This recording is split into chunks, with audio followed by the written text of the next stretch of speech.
శ్రీ గణేశాయ నమః, శ్రీ సరస్వత్యై నమః, శ్రీ గురుభ్యో నమః.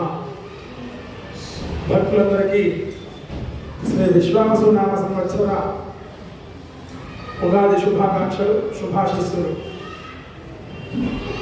శ్రీ కళ్యాణ గుణావహం రిపుహరం దుస్వప్న దోషావహం గంగా స్నాన విశేష పుణ్య ఫలదం గోదాన తుల్యం నృణా ఆయుర్వృద్ధిదముత్తమం శుభకరం సంతాన సంపత్ప్రదం నానాకర్మ సుసాధనం సముచితం పంచాంగమగమ్యత.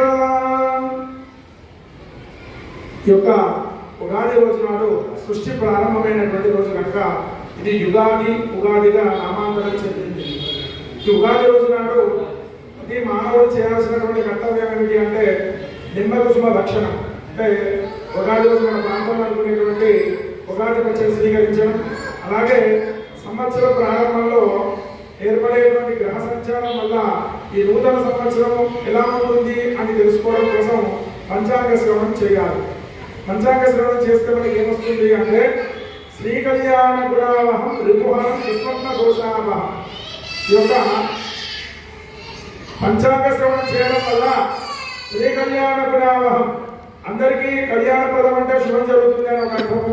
తర్వాత రిపుహరం శత్రువులు మన గుణంగా ఉంటారు, శత్రువులు మిత్రులుగా మారిపోతారు అని. దుస్వప్న దోషావహం ఏదైనా పాడుకల వచ్చిందంటే అప్పుడు ఈ యొక్క సంవత్సరంలో ఏదైనా పాడుకల ఏర్పడితే దానివల్ల వచ్చే పరిణామం కూడా తొలగిపోవాలి అంటే ఒకసారి పంచాంగ శ్రవణం చేయాలట. ఆ తర్వాత గంగా స్నాన విశేష పుణ్య ఫలం.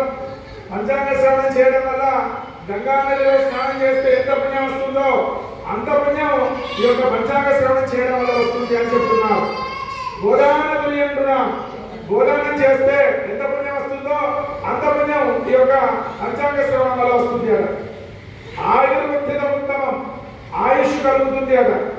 శుభకరం, అందరికీ శుభాన్ని ఇస్తుంది. సంతాన సంపత్పరం, చక్కగా పిల్లలకు కుటుంబానికి శుభం జరుగుతుంది అని. నానాకర్మ సుసాధనం, ఏ పని పెట్టినా కూడా సుసాధనం, అది మంచిగా ఆ పని మంచిగా జరుగుతుంది అని. సముచితం పంచాంగ మాకర్ణ్యత, ఈ చెవులతో ఈ పంచాంగ శ్రవణాన్ని వినడం వల్ల ఇంత మంచి పరిణామం ఉంటుంది అని పెద్దలు శాస్త్రం చెప్పబడినటువంటి మాట.